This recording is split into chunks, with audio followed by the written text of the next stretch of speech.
Las Biblias en Primera Timoteo. Recuerden, estamos estudiando la primera carta a Timoteo y ahorita vamos a tomar ahí en el versículo 12. Recordamos que Pablo escribe la primera carta a Timoteo con el propósito de que Timoteo sepa cómo conducirse dentro de la iglesia para que Timoteo colocara en orden algunos aspectos dentro de la iglesia. Y lo primero que hemos estado viendo es la amenaza de los falsos maestros y las falsas enseñanzas que se estaban presentando dentro de la iglesia, ¿verdad? Algunos eh, estaban enseñando asuntos de la ley, torcían la ley, enseñando fábulas, genealogías interminables y eso estaba trayendo gran confusión. Eh, y ahora en el versículo 12, vamos a leer del versículo 12 al versículo 17. Dice la escritura, doy gracias al que me fortaleció, a Cristo Jesús nuestro Señor, porque me tuvo por fiel poniéndome en el ministerio.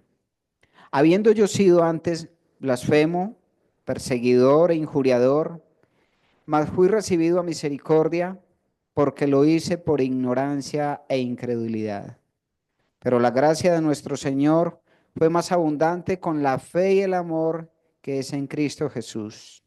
Palabra fiel y digna de ser recibida por todos, que Cristo Jesús vino al mundo para salvar a los pecadores, de los cuales yo soy el primero. Pero por esto fui recibido misericordia, para que Jesucristo mostrase en mí el primero de toda su clemencia, para ejemplo de los que habrían de creer en él para vida eterna. Por tanto, al Rey de los siglos, inmortal, invisible, al único y sabio Dios, sea honor y gloria por los siglos de los siglos. Amén. La vez pasada estuvimos hablando entonces acerca del mal uso de la ley, ¿recuerda? Del mal uso de la ley. Cómo estos hombres estaban enseñando cosas de la ley y querían aplicarlas a la iglesia. Ellos sí aceptaban de que Cristo había muerto y era necesario la fe en Jesucristo, pero aparte de eso, ellos querían sumar cosas como por ejemplo la circuncisión, ciertas prácticas antiguas y le estaban dando un mal uso a la ley, que finalmente la ley, como vimos, tiene el objetivo de mostrar el pecado. La ley no puede resolver el conflicto del pecado como lo hizo Jesucristo, ¿verdad? Ahora, en el versículo 12 y el texto que acabamos de leer, Pablo parece que como que cambiara de tema, introduce como un asunto diferente que tiene que ver con su propio testimonio, ¿verdad? Tiene que ver con su propia vida. Y es que Pablo ahora va a contar cómo fue alcanzado por el poder transformador del Evangelio en comparación con las falsas enseñanzas que se estaban dando allí, que se basaban simplemente en especulaciones, genealogías interminables, fábulas y cosas extrañas, ¿verdad? Cosas que no aprovechan ni aún para los que la promueven, porque como veíamos, eran personas que enseñaban cosas que ni entendían. Y lo dijimos también, es muy común ver ese mismo ejercicio entre las iglesias hoy. Personas que están enseñando cosas misteriosas, cosas extrañas, porque no conocen el Evangelio. Así que tienen que enseñar cualquier cosa. Ante el desconocimiento de las escrituras y de la sana doctrina, ellos enseñan cualquier cosa que no aprovechan ni a ellos mismos porque enseñan cosas que ni aún entienden, ¿verdad? Pablo entonces va a utilizar su vida como un ejemplo claro del poder transformador del Evangelio, de lo que hace la buena enseñanza, la sana doctrina. Ese pasaje entonces nos habla de la antigua vida de Pablo y cómo fue alcanzado por el Evangelio. Pero también cómo fue alcanzado por el ministerio, pero también cómo fue puesto, perdón, cómo fue alcanzado por el Evangelio, pero también cómo fue puesto en el ministerio. Y él empieza hablando acerca de cómo fue puesto en el ministerio. Yo quiero que dejemos el versículo 12 al final para una mejor interpretación del texto. Entonces, dice, dice el versículo 12: doy gracias al que me fortaleció, a Cristo Jesús nuestro Señor, porque me tuvo por fiel poniéndome en el ministerio. Luego vamos a contemplarlo un poco más. Luego dice el versículo 13: habiendo yo sido antes. Él va a entrar a hablar de cómo era su vida antes de ser un creyente, ¿sí? Habiendo yo sido antes, y él lo va a describir con 3 palabras: blasfemo, perseguidor e injuriador. Y ese era Pablo, ese era Pablo.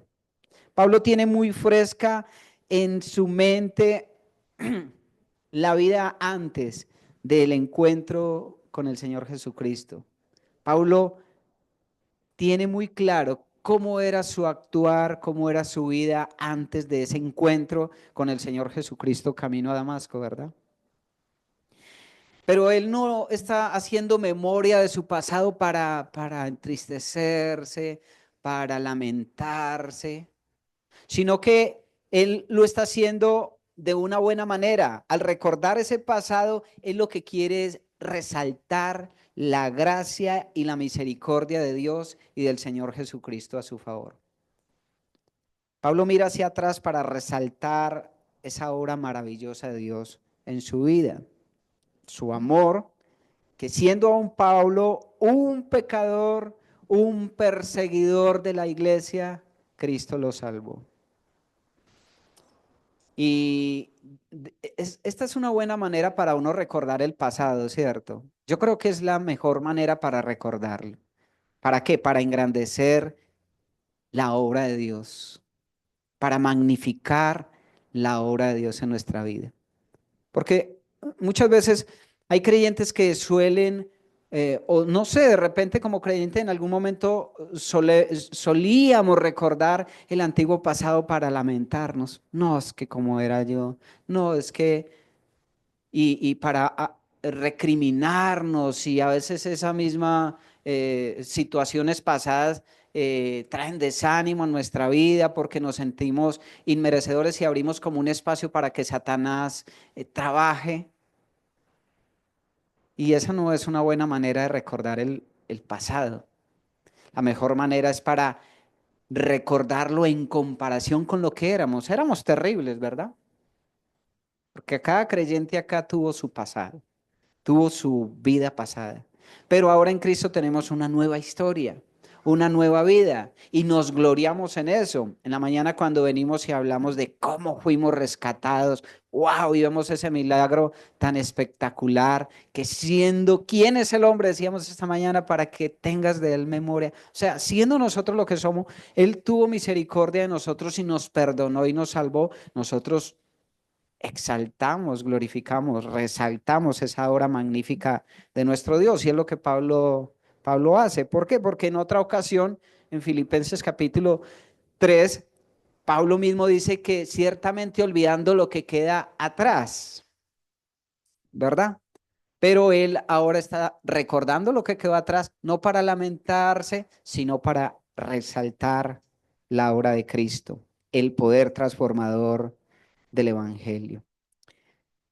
La escritura es hermoso cómo Dios ha dejado el testimonio de tantos hombres y mujeres allí impreso en la Biblia para que sean de nuestro ejemplo. Encontramos hombres y mujeres con ejemplos muy terribles a los cuales no debemos seguir, pero también encontramos historias de hombres y mujeres con unos buenos testimonios para seguirle. Y Pablo es uno de esos buenos testimonios para seguir. Pablo es un testimonio porque él no niega su pasado, pero él ahora es un ejemplo eh, para mirar cómo Dios puede obrar en el ser más inmundo, más podrido, eh, más pecador, como lo era Pablo. Pablo es el resultado de una obra magnífica y él es ejemplo para nosotros. La Escritura ha dejado ese testimonio para nosotros. La historia de Pablo y de su conversión es narrada en varias ocasiones. En el libro, de hecho, lo encontramos creo que 3 veces, como él cuenta su testimonio de cómo fue, que fue derribado por el Señor, cómo fue convertido al Evangelio, ¿verdad?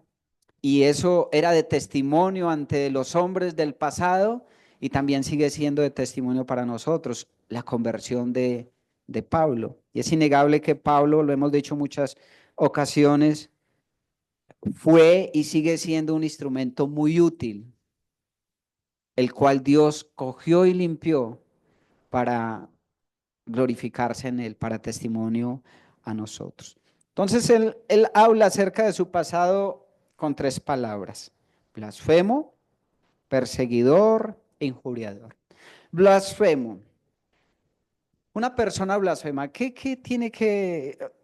significa esto? Bueno, él era una persona que hablaba abiertamente en contra de Jesús y del Evangelio. Él hablaba en contra de la iglesia, perseguía a la iglesia, respiraba odio contra los cristianos, contra Cristo y su iglesia. Y ahí en Hechos capítulo 26,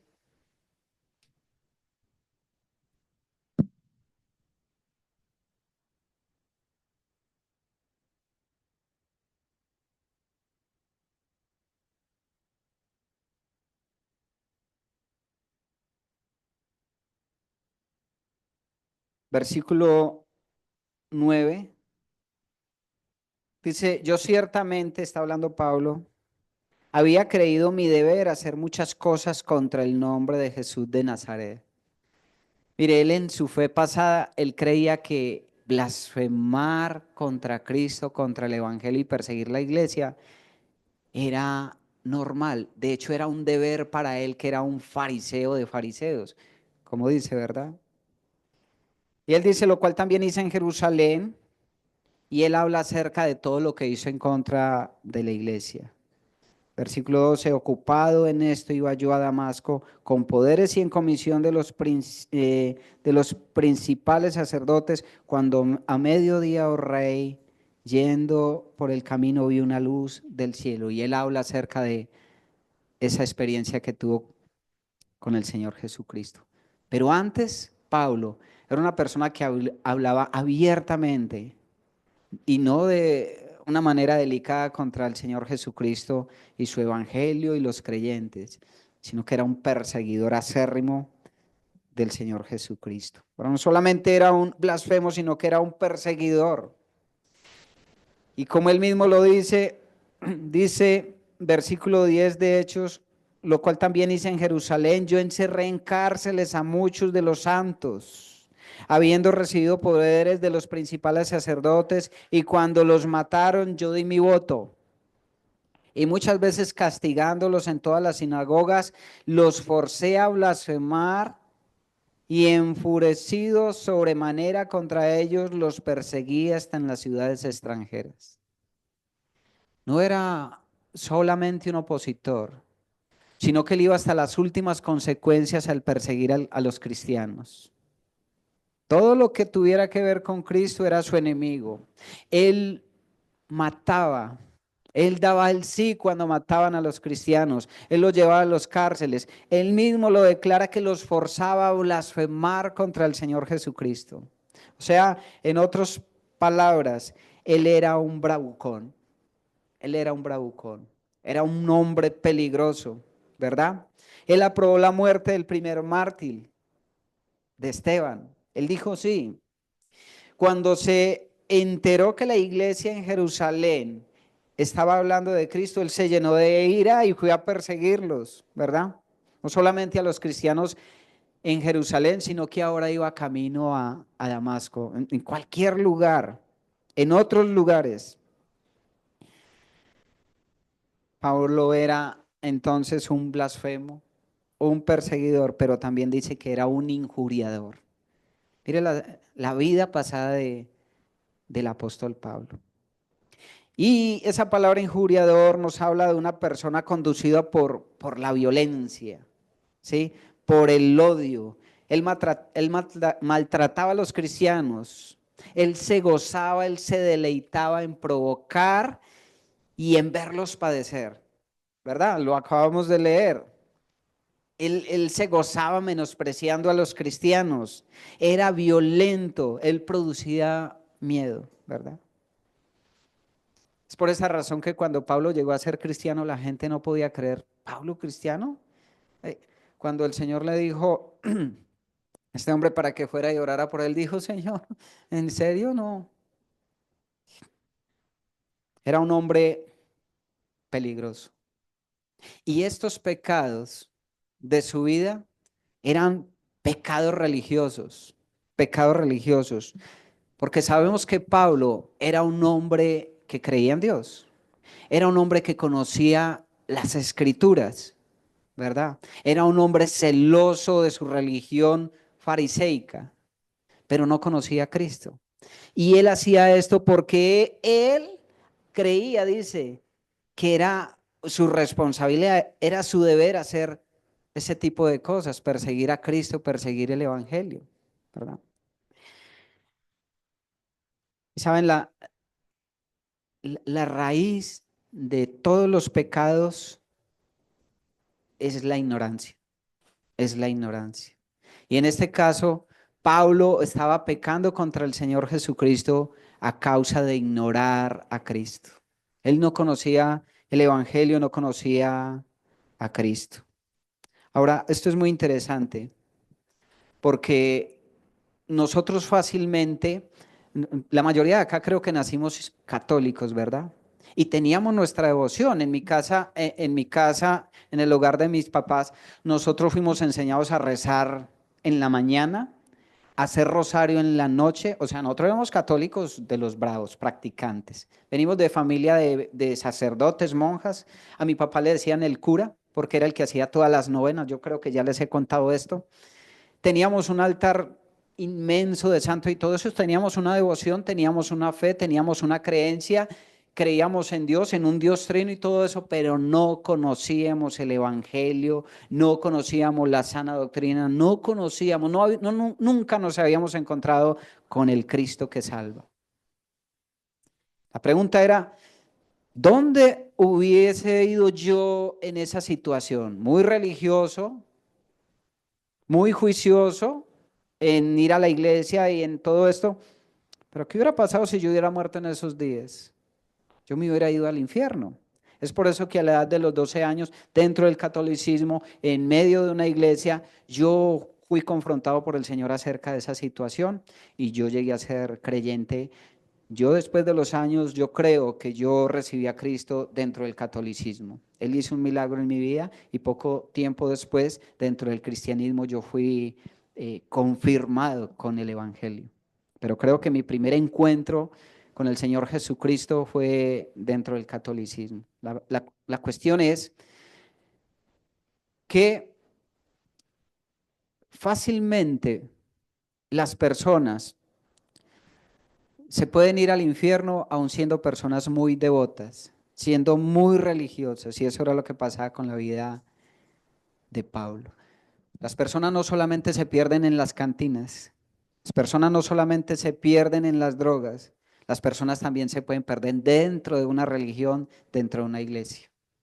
Y hoy hay cualquier cantidad de iglesias con centenares y millones de personas que no conocen a Cristo y son fieles y son devotos y son juiciosos y son comprometidos con la iglesia, pero no conocen a Cristo. Pablo era uno de ellos, fariseo de fariseo, había sido criado en esa disciplina, podía tener mucho conocimiento porque lo tenía, pero era un perseguidor, era un injuriador, Era un enemigo de Dios porque no conocía la sana doctrina, no conocía a Cristo, no conocía el Evangelio, ¿verdad? ¿Por qué? Porque Pablo estaba en ignorancia y estaba en incredulidad. Es por eso que llegó a pecar de diversas maneras en contra del Señor Jesucristo. Así que él está haciendo memoria de su pasado para magnificar la gracia de Cristo. El Pablo que encontramos ahora, el Pablo que escribió todas estas cartas que han sido de tanta bendición para nosotros, él tuvo un pasado. Y nosotros podemos pensar, ¿cómo fue nuestro pasado antes de Cristo? ¿Cómo fue nuestro pasado antes de Cristo? Seguramente hay personas que tienen una historia más dura, una historia más conflictiva que otros, pero todos tuvimos una historia en el pasado. Ahora en Cristo tenemos una nueva vida, tenemos una nueva historia. ¿Cómo es ahora nuestra historia? ¿Cómo es nuestra historia? Nuestra historia es hermosa. ¿Luchas? Sí. ¿Seguimos viviendo en medio de tentación y el pecado? Sí. Pero nosotros venimos el día domingo a resaltar la gloria de nuestro Señor Jesucristo, a reconocer esa nueva vida que tenemos en Él. No siempre fuimos así. Ahora nosotros venimos a la iglesia y entonces vemos a los hermanos tan santos, tan tranquilos. En la iglesia todos somos pero no siempre fuimos así. Nosotros ahora estamos en medio de un proceso de santificación, ¿verdad? Ahora estamos en ese camino, pero no siempre así. Porque nosotros éramos ovejas descarriadas, apartados, desconocíamos al Señor Jesucristo. Nosotros hacíamos cosas vergonzosas, ¿verdad? Seguramente como creyente a veces pensamos en las cosas y, uy, Señor, ¿cómo fue posible? ¿Verdad? No sé si alguien haya matado a otro acá. De más que sí, porque si en nuestro pensamiento le dijimos fatuo, necio a nuestro hermano, sí, pero nunca, tal vez nunca llegamos a enterrarle un puñal o a darle un disparo a alguien para quitarle la vida, ¿verdad? Pablo sí era de este tipo de personas que decía sí, él mataba, él encarcelaba, él era violento y él fue perdonado por la gracia de Cristo. Y esto habla del poder de la sangre de Cristo que puede limpiar y quitar cualquier pecado.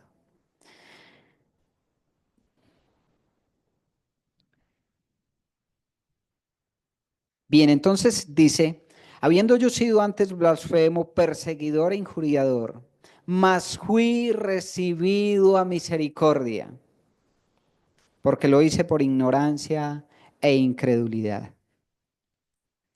Mas fui recibido a misericordia. Pablo dice que él ahora era el creyente, el discípulo, el siervo que era, no por su propio esfuerzo, por sus propias capacidades, sino por la misericordia de nuestro Señor Jesucristo.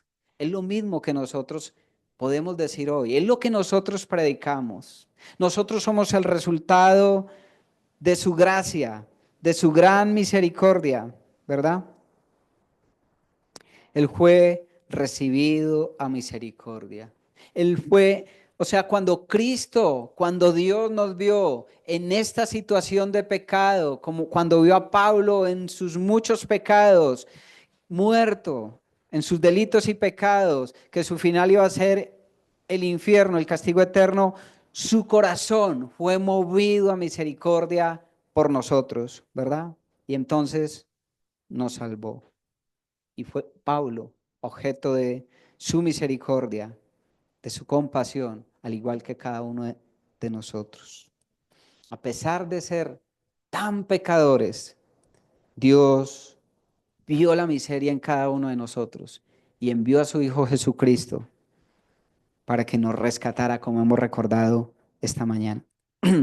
Pablo vivía una vida de locura, como tal vez la vivíamos nosotros, pero Dios fue movido a misericordia y tuvo compasión para salvar a Pablo y para salvarnos a cada uno de nosotros. Nosotros somos el resultado de su misericordia. Ahora, ¿Pablo buscó al Señor Jesucristo? No, fue Jesucristo el que se le atravesó en el camino, el que lo tumbó del caballo, ¿verdad? El que se le presentó en medio de una luz. Y eso nos habla acerca del hecho de que nosotros tampoco buscamos a Dios. ¿Hay alguno de nosotros que por iniciativa natural haya buscado a Dios? No. Él fue el que un día se nos atravesó en el camino. Él fue el que nos buscó y nos halló para poder limpiarnos. ¿Por qué? Porque Él fue movido a misericordia hacia nosotros. Dice el versículo 14, pero la gracia de nuestro Señor fue más abundante con la fe y el amor que es en Cristo Jesús. Él habló acerca de lo terrible de su pasado. Él reconoce que la misericordia del Señor lo halló. Y él ahora dice que mayor que su pecado, ahora la gracia del Señor fue más abundante. Y es que no hay pecado grande delante de la gracia abundante de nuestro Señor Jesucristo. Su gracia es inmensurable, es abundante, pero la gracia de nuestro Señor fue más abundante. Y hay dos palabras con las cuales Él las expresa: la fe y el amor. Y estas son dos características fundamentales. Tienen que ser dos características fundamentales en la vida de cualquier creyente. Esa fe y ese amor que no existían en Pablo ahora hacen parte de la vida de Pablo en su nuevo nacimiento. La fe y el amor para nosotros era algo desconocido, pero ahora en Cristo nosotros entendemos de qué se trata la fe y el verdadero amor, ¿verdad? Porque lo hemos experimentado y es lo que nosotros ahora enseñamos y tenemos que demostrar, la fe y el amor. Entonces, lo importante no es resaltar nuestro gran pecado, sino la gran misericordia, la abundancia de su gracia, la cual fue mayor que nuestro pecado.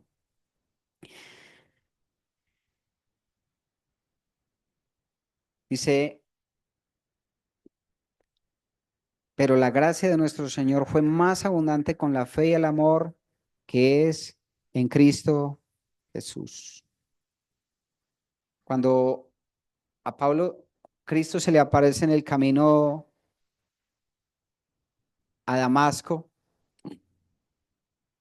y tiene ese encuentro con Jesús, pues Pablo recuerda cómo perseguía a los creyentes, toda esa maldad que les hacía. Pero sabe, cuando Pablo cae al piso y queda ciego, Dios envía a un hombre para que ore por él. Y Pablo puede ver el amor de ese que antes era considerado su enemigo, ahora ese enemigo ora por él. Y él está experimentando ese amor, ¿verdad? Luego más adelante, él llega a la iglesia y aunque muchos se oponen ante la incredulidad de que Pablo se haya convertido, él finalmente es recibido y él haya una familia que ora por él, una familia que ora por él, que le ama. Y él empieza a experimentar la abundancia de la gracia de Dios, la fe y el amor. Pero tuvo que suceder que Pablo cayera delante de Cristo para poder empezar a entender la fe y el amor y pudiera experimentarlo y pudiera sentirlo.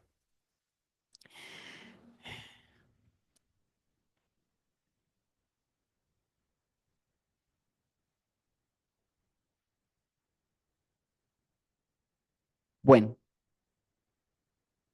Entonces, estamos viendo cómo Pablo está hablando acerca de su vida, de su testimonio en comparación con las falsas enseñanzas, el poder transformador del evangelio. Esta palabra de fe y amor son características de un nuevo nacimiento, ¿verdad? Pablo ahora está experimentando esto y eso hace parte vital del evangelio. Eso son características del cristiano porque un cristiano que no experimenta la fe, que no vive el amor, que no demuestra amor, seguramente ni es cristiano. Y esto sucede mucho en el evangelio del día de hoy. Hay personas que están enseñando cualquier tipo de cosas, pero no conocen estas dos palabras, la fe y el amor. Y es triste ver cómo en ciertos lugares hay personas que están enseñando, pero son personas que muestran como que no han sido transformados. No hay amor para sus hermanos, no hay tiempo para ellos, hay otros intereses para predicar el evangelio, porque no es una experiencia en sus vidas, la fe y el amor. Y eso es muy triste, y eso es muy triste. ¿Por qué? Porque nosotros fuimos llamados a predicar el evangelio de Cristo, pero la gracia de nuestro Señor fue más abundante con la fe y el amor que es en Cristo Jesús. El evangelio es Cristo Jesús, Cristo Jesús. Y eso es lo que nosotros estamos llamados a predicar. Nosotros podemos hablar de muchas cosas, pero nosotros estamos enviados a predicar acerca del evangelio que es Cristo Jesús.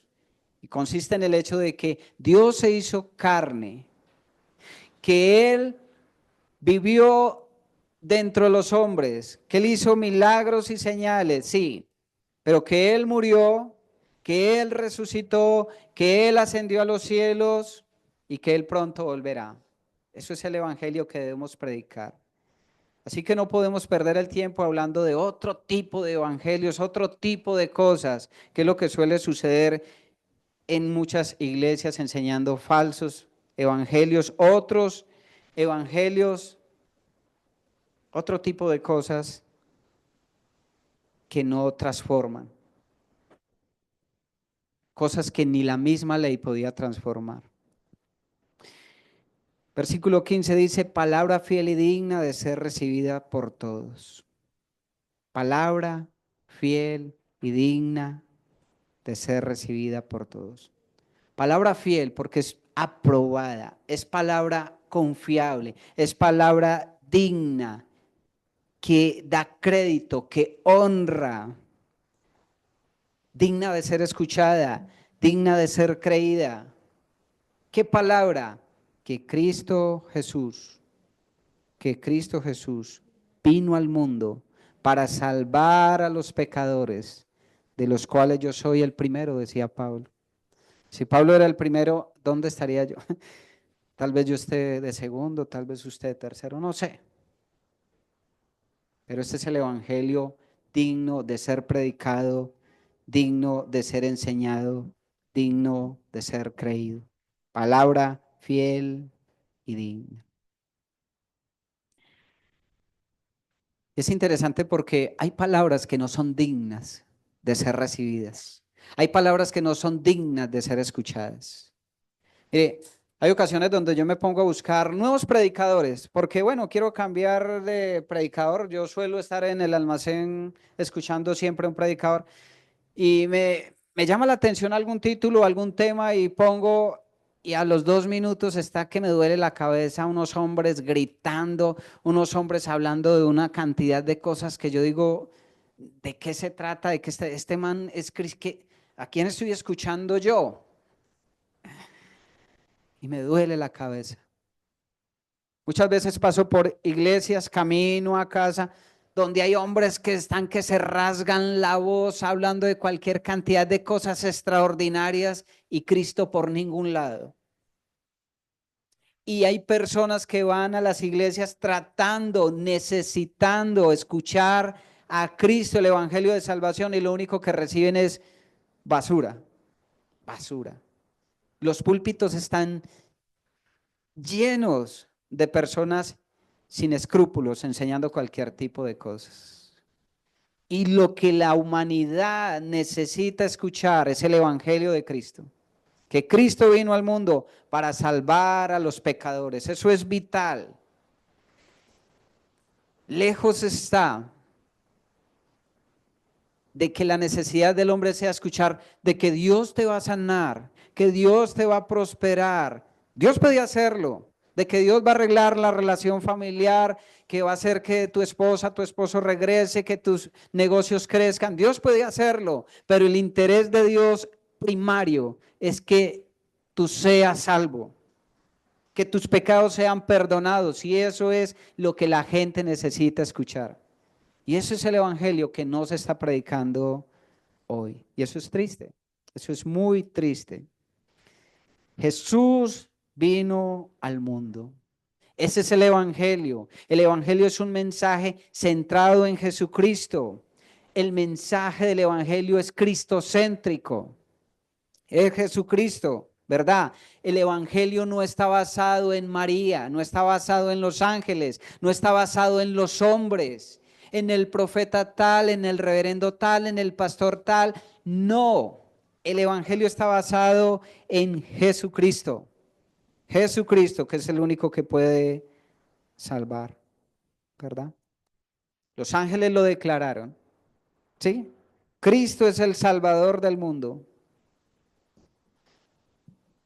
Cuando los ángeles vieron al niño Jesús allí, ellos declararon que ese era el Salvador del mundo, el que salvaría al mundo de sus pecados.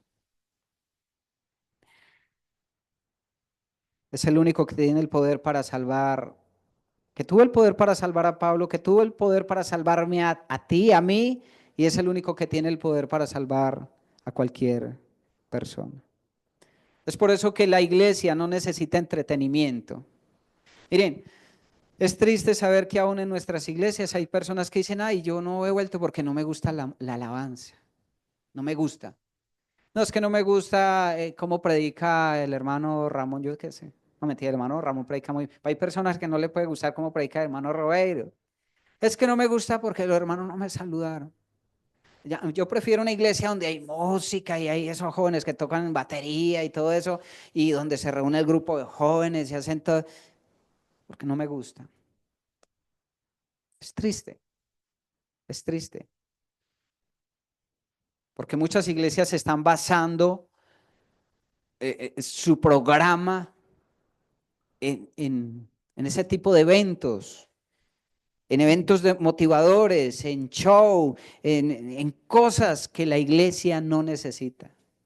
Ese tipo de cosas no cambia, no transforma las vidas, no salva. Lo único que salva es la sana doctrina, el evangelio. Es por eso que hemos visto la necesidad de predicar fielmente las escrituras.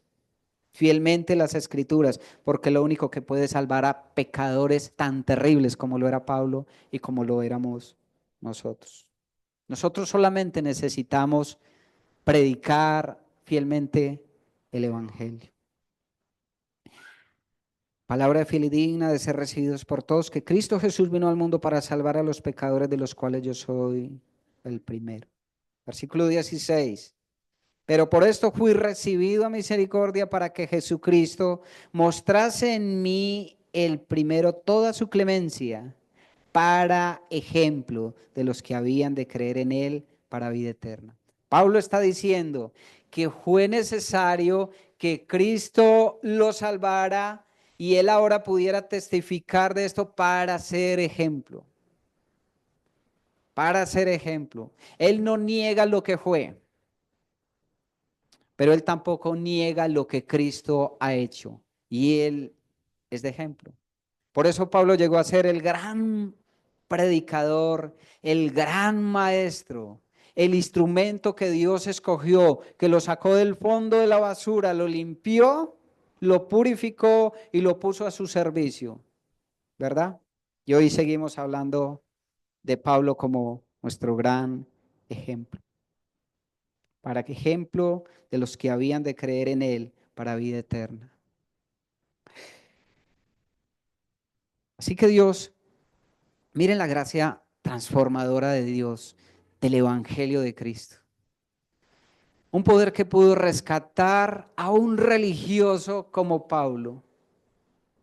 Él lo salvó siendo un gran pecador.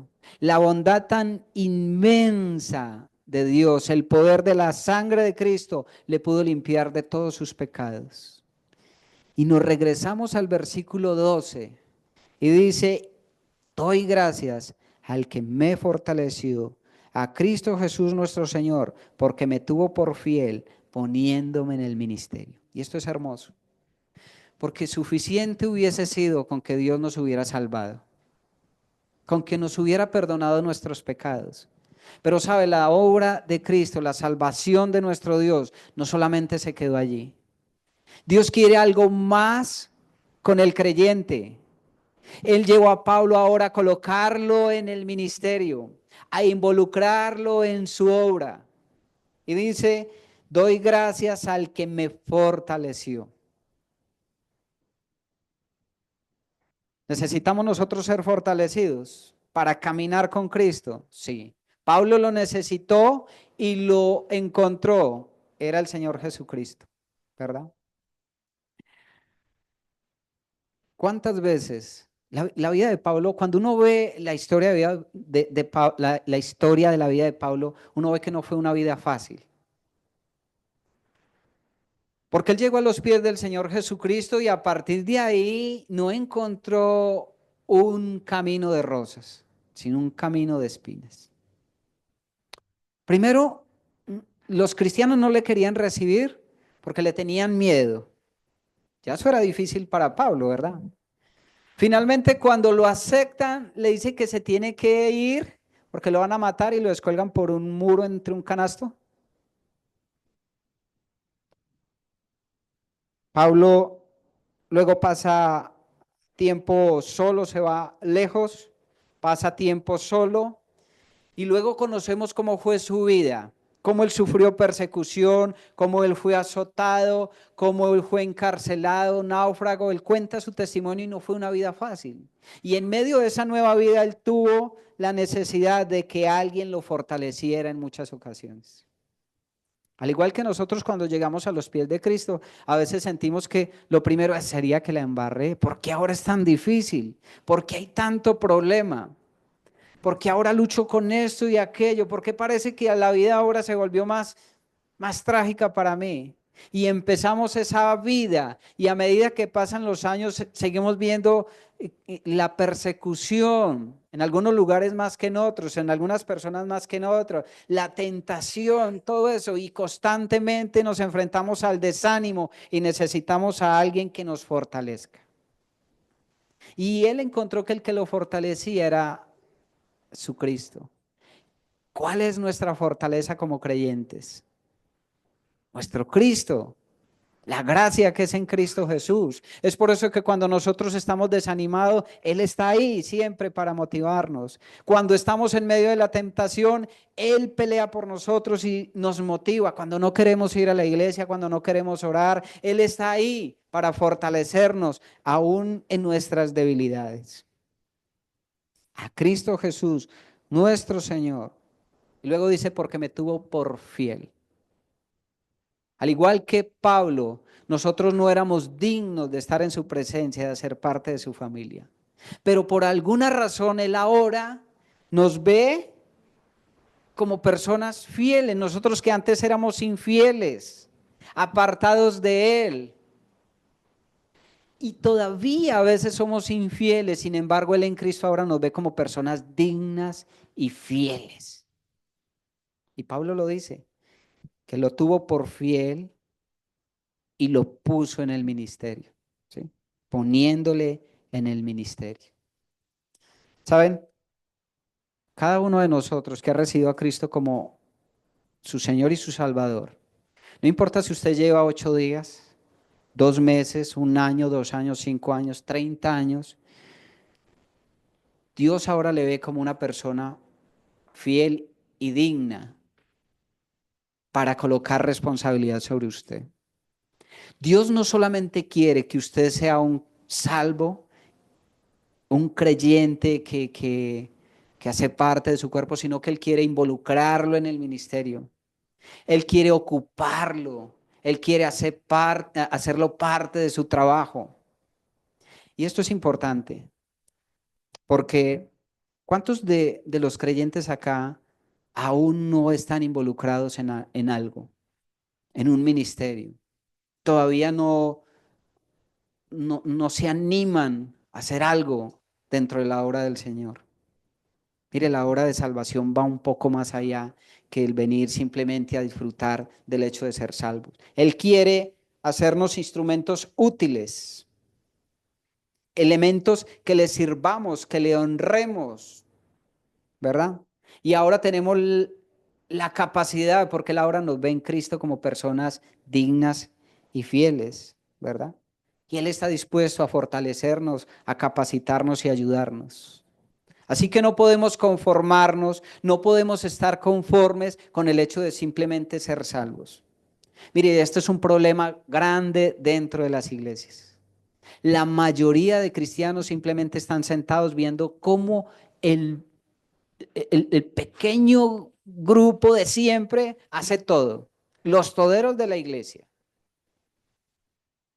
Y Dios nos está llamando hoy para que nos animemos y nos comprometamos con Él, para ser útiles a Él, para ser útiles a Él, para que Él se pueda glorificar con nuestra vida, con nuestro servicio. ¿No les parece?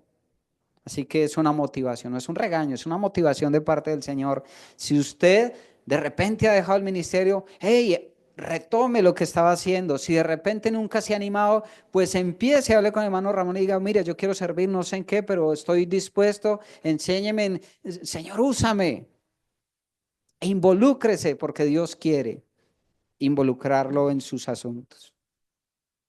Ahora, cuando Él dice, me tuvo por fiel poniéndome en el ministerio, pues por un lado Cristo le fortalece y ahora le tiene por fiel. O sea, cuando hablamos de una persona fiel es una persona que cumple sus propósitos, ¿verdad? Cumple sus tareas, ¿verdad? Cumple sus compromisos espirituales. Y nosotros debemos de vivir en fidelidad. Debemos de vivir en fidelidad en oración, fidelidad en la lectura de las escrituras, fidelidad en el hecho de congregarnos, fidelidad en el hecho de predicar el evangelio, fidelidad al Señor en, en público y en privado. Fidelidad, fidelidad. Él nos ve como fieles y como tales debemos vivir como personas fieles. Y ahora que queremos servir al Señor, que cuando se nos entregue una responsabilidad, nosotros podamos ser fieles. Que no tomemos un servicio y nos valga incumplir, lo posterguemos o simplemente nos rajemos a la primera, sino que seamos fieles delante del Señor, cualquiera que sea la tarea, pequeña o grande, que Él pueda vernos como personas realmente fieles que cumplen con sus responsabilidades, personas que son confiables, personas que son constantes para agradar al Señor. Ahí el versículo 17, Pablo después de ver todo esto, él termina con un cántico. Por tanto, al Rey de los siglos, e inmortal, e invisible, al único y sabio Dios, sea honor y gloria por los siglos de los siglos. Amén. Al ver ese glorioso evangelio que le transformó, lo único que queda para nosotros es adorar a nuestro Dios. Por todo eso, por tanto, al Rey de los siglos, el Rey de reyes, el eterno Rey, al inmortal, el que no muere, el que nunca deja de existir, al que no podemos ver, al invisible, pero que le vemos por los ojos de la fe, al único y sabio Dios, el que sabe cómo se hacen las cosas, sea honor, gloria por los siglos de los siglos. Amén. Y con esta misma alabanza podemos terminar esta tarde reconociendo ese poder del Evangelio de Jesucristo. Ese Evangelio que la gente tiene que escuchar. Ese Evangelio que nosotros debemos vivir. Ese Evangelio que se ha dejado de predicar y que debemos escuchar. Nosotros no podemos estar escuchando cualquier tipo de cosa. Mire, si hay una enseñanza, si hay un maestro que no nos habla de Cristo, no vale la pena escucharlo. Hay personas, yo tengo una clienta y esta clienta siempre yo la estoy escuchando predicaciones acerca de un argentino muy chistoso él, pero este hombre habla de cualquier tipo de cosas, pero nunca le escucho hablar de Cristo y entonces una vez yo le dije, ¿y por qué lo escuché? Y me dijo, es que él es muy chistoso y a veces me motiva mucho para empezar el día. eh, y alguna vez usted ha escuchado acerca de Cristo. Me dice, no, sí, yo creo en el Señor Jesucristo, pero alguna vez usted ha escuchado de él acerca de la necesidad que usted tiene de arrepentirse. Él dice, no, pues él generalmente está entregando mensajes como de motivar. Y yo, no, cambie de predicador. Entonces le sugerí un maestro y hace unos días me estuvo comentando de que lo escuchó y que quedó impresionada, o sea, acerca del evangelio. De hecho, me estaba diciendo que ella no sabía que se iba a ir al infierno y estaba preocupada por ese asunto. ¿Por qué? Porque si escuchamos el evangelio de Cristo, el evangelio transformador, el evangelio fiel, hay posibilidad de que las personas sean transformadas. Pero si escuchamos cualquier cosa, leemos cualquier cosa, no va a pasar absolutamente nada. Que Dios nos ayude. Oramos. Padre, gracias por tu palabra. Gracias, Señor, aún por la vida de Pablo, quien ahora nos sirve de ejemplo para ver cómo obras tú en medio de un ser común y corriente, un hombre pecador. Señor, la misma obra que hiciste en Pablo, también la has logrado en cada uno de nosotros. Y nosotros hoy glorificamos tu precioso nombre, oh Padre, y el nombre de tu Hijo Jesucristo, quien hizo posible nuestra salvación. Y Padre, esta mañana también oramos para que aquellas personas que aún no conocen que Jesucristo es el Salvador, Padre, oramos para que tú hables a su oído en medio de sus dificultades, en medio de sus vidas, para que ellos se enteren de que hay un Dios que les ama y que quiere salvar sus almas del infierno. Oramos, Señor, para que tú tengas misericordia de nuestra familia que aún no cree, de nuestros amigos. Padre, ayúdanos a no cansarnos de orar por aquellos, de predicar el Evangelio, porque tu palabra tiene poder para salvar. La gracia de Cristo, ella tiene poder para alcanzar a los perdidos. No permitas que nosotros nos desesperemos, sino que podamos seguir orando por aquellos que necesitan salvación. Y es por ello que oramos esta mañana, oh Dios, para que tú sigas orando salvación en medio de aquellos que aún no te conocen. Gracias, Padre, por lo que podemos aprender esta mañana y colocamos este resto de día en tus manos. Oramos en el precioso nombre de Cristo Jesús. Amén.